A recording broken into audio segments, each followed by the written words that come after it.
On all kinds of problems for the Lakers.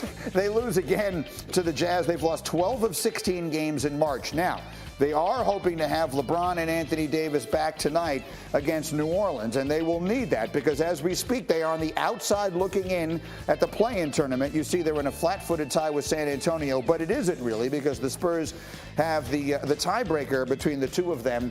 And so, Chiney, before I get your take on them, Zach, let me just ask you what, if anything, we know about LeBron and AD. This is a monster game tonight against New Orleans for their chances of getting into the playoffs. Do we expect LeBron, AD to play?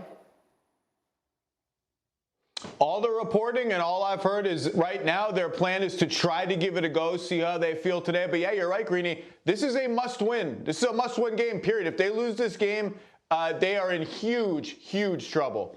So, Chiney, I've not had you here in a while, and we have missed you terribly, but you're there doing NBA Today with Malika and company out there in L.A., so you are literally across the street from the disaster that has been the Lakers season. How do we put into perspective where they are right at this moment? What do you see? I don't see any trend where we can expect them to really want to be, per se, in the play-in just because they've lost 5 out of their last 6 games. We're like, oh, AD might come back, AD might come back. All right, they're waiting. We know LeBron James and AD move together. They're like brothers. Even when AD has been out, you know, LeBron has gone and dapped him up. When LeBron's been out, AD daps him up. You can tell they move together. I look at this Lakers team. We've seen games where LeBron goes for 40 and they lose. I used to say he just had to go for 30 and they'd win. Now the league has changed where you can't rely on just 1 or 2 superstars to get you wins, and it's never worked. I think they've had 36 or so starting lineups so far this season, second most in the NBA. They lacked health, they lacked chemistry, and it looks like they lack the effort to really make the play. And some of it might be out of their control based on, you know, the circumstances with LeBron and AD. But overall, this seems like a lost season for the Lakers in a year where LeBron James is tied with Giannis as leader for a scoring title, which is wild, 30.1 points per game. Yeah, I mean, at the age of 37, he'd be by far the oldest player ever to lead the league in scoring. By far, Grady, by far. I mean, he would be, but we'll see. At this point, it may be all for naught. We'll see what they can do. Speaking of Laker legends, we will have Magic Johnson on this program coming up on Monday. Zach Lowe, thank you. Enjoy the weekend. We'll get back to you. Chiney, stay close. I want to mention again, we've got Magic on Monday morning. He'll be with us right around this time on Monday here from the Seaport. He'll do our show and First Take heading into the final week of the regular season. So we'll have plenty of hoops to talk about there. We're back on Get Up on what is a huge basketball weekend. Zach Lowe is here, and Chiney has changed, or at least added. I had to go Stanford. Go hard. I'm starting early. We will get to a preview of the women's Final Four with Chiney and just how nervous she is in a matter of moments. But we start in the NBA here and the performance of the Sixers last night. Joel Embiid in Philly taking on the Pistons. This should be a gimme for Embiid and company, and he did his part, Chiney. He always does his part, and that's the most disappointing thing because this is a season where he could be MVP, but his team tends to lose these games, and this is the Pistons, Greeny, the Pistons. It's stunner. He had 37 and 15, but wait, there's more. Fourth quarter, Pistons are within 1, and here's Cade Cunningham. My goodness, there's a big question. I love Evan Mobley, but Cade coming on strong. If he started the season healthy, it's likely he could be the front runner for Rookie of the Year as well. But you make a mistake, and they're going to capitalize on it. And that mistake is James Harden turning it over, and he had a really bad night. Harden 4 of 15 from the floor, just 2 of 9 from 3. As you see the miss there, and the Pistons with the win, 102-94. Listen to this. Doc Rivers asked about his bench after the game. Listen. Well, they didn't struggle. You know, they didn't get a lot of shots, you know, in their defense. I think during that stretch, it was more James, than them. So, yeah, that's just a tough night. Zach, let me turn to you here. There's Doc Rivers saying, well, it wasn't the bench, it was James. They didn't get any shots. I wonder what that could mean. Zach, what do we take of this a week and a half before the season ends?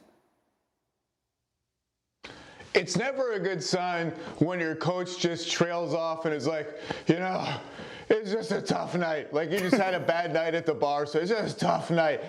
Look, James Harden, there is nobody, not one coach, GM, player under more pressure going into the playoffs than James Harden. That's what happens when you force 2 trades in 2 years to get to the place where you want to be. James Harden is shooting 41% for the Sixers, 34% from 3.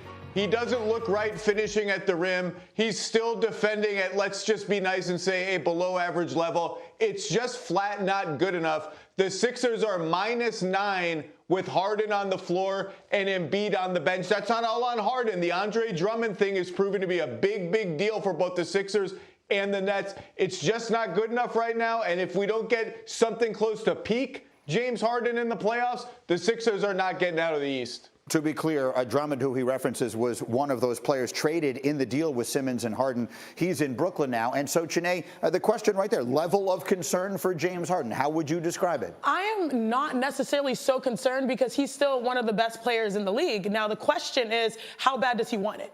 And I thought we got the answer by, going to Brooklyn and then now going to Philly.